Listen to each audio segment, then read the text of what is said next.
was one monster per movie.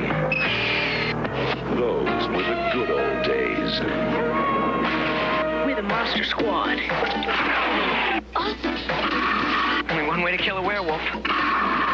Kick him in the nose! Do it! Wolfman's got nards! The Monster Squad, rated PG-13.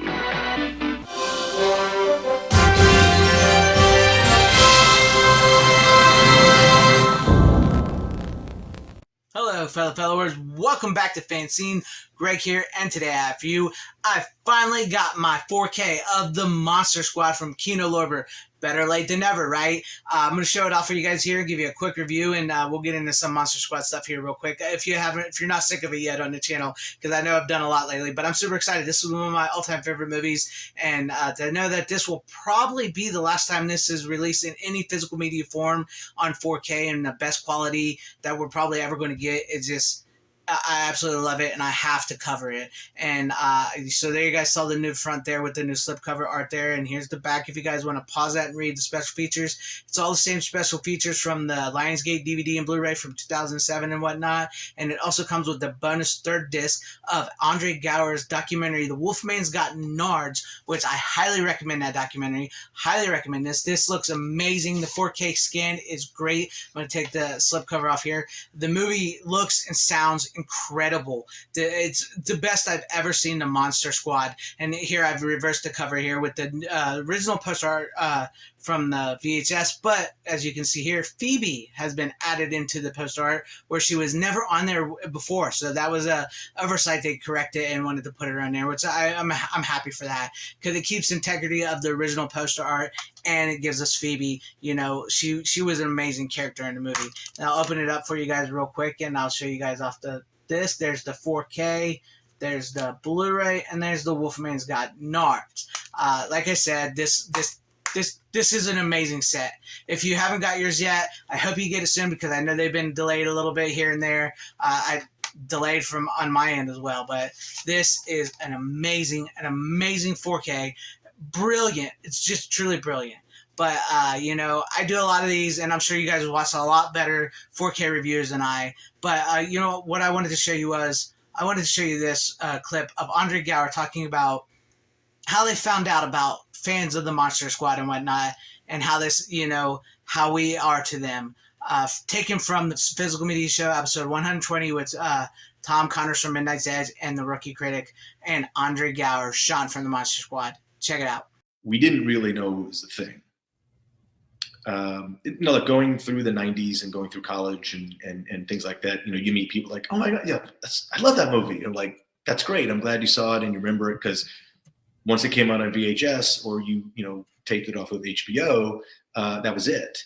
And it didn't really play a lot in the night, you know, maybe on Showtime something once in a while, but it didn't have this thing. For years, I had the bootleg that was off the internet from, I think, a laser disc from Japan or something like Right. that. Yeah. And then I literally bought the VHS. I rent it for years. Yeah. So, but that's what was happening with the core original fans, whether they saw it in the theater, which was very few, whether they saw it on HBO, which was a ton, or whether they saw it at the video store and then ended up keeping the tape.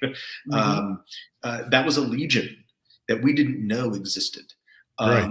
Honestly, until 2006, when we had that first cast reunion screening at the original Alamo Drafthouse location in downtown Austin, Texas. And they called us up. You know, initially it was Eric Vespi, you know, who you know is a you know movie reviewer and critic and, you know, commentator who I'd never met. And got in touch with me and Ryan and Fred and Ashley and said, hey, there's a theater here that does a lot of cool retro screenings. We're hunting a print of Monster Squad. Would you be interested in coming and doing a screening? And we were like, there's a print of Monster Squad? Like what? And you want us to come? It's like, and Ryan always says, wait, you've seen this movie? yeah. And so we went down and we're like, hey, this is either going to be, and we hadn't seen each other in probably a decade. And because I was, you know, elsewhere, we all went off, went to college, did our thing. And Fred, honestly, you know, had been in director jail for, you know, over a decade. And we're like, hey, we'll go to Austin, Texas and hang out. And, oh, there's a screening. That's kind of neat. Like, this is either going to be a total flop and a waste of time, but we're all hanging out in Austin, or it could be really cool. Well, they sold out of that first screening in about 10 seconds. And then, so they added another screening right after that. So we did 2 screenings on a Saturday night before Easter in April of 2006. And they turned away like 100 people at the door. Like, there just wasn't space. And we were like, holy shit. And what is going on here? But we thought it was just kind of cool that people really gave a rip. And this was kind of a community in Austin that kind of did fun stuff like this. And we didn't know what that screening was going to do, because now the fans had the internet to comment, not just to trade bootlegs. And, then they could talk and they could chat. And that screening kind of launched a thing.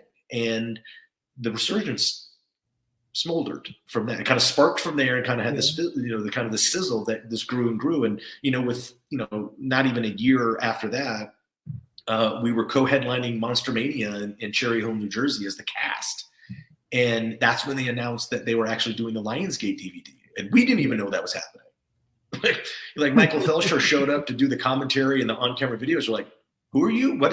We're not doing a Monster Squad DVD. This is impossible. What's happening? And lo and behold, they actually did. And then it just blew up. And, then we had a whole thing at Comic-Con in San Diego to launch the DVD release. And it was like 1,500 people in line there. It was ridiculous. And we were like, wow, this is really neat. It's 20 years later. This is kind of cool. Everybody loves a little nostalgia jag. And they like to talk about some cool stuff they liked when they were younger. And I was like, how cool for us to experience this for this summer. Maybe it'll go till next summer. I'm talking to you guys about a 4K re-release with right? 3 discs on it. Almost, yeah. It's almost 20 years 20 after years later. that date. Yeah. So That's got to make you feel good, right? It does. It really does make you appreciate the opportunity and the thing, because not very many people. Well, we learned this after a while. This is fairly unique. A lot of people like movies. A lot of people are big fandoms of franchises and superheroes or monsters, whatever it is. Absolutely true. There's just a little bit something different, and not in a bad way, about the connection and with Monster Squad fans. Right. And we realized that early on. We're like, this is kind of fascinating.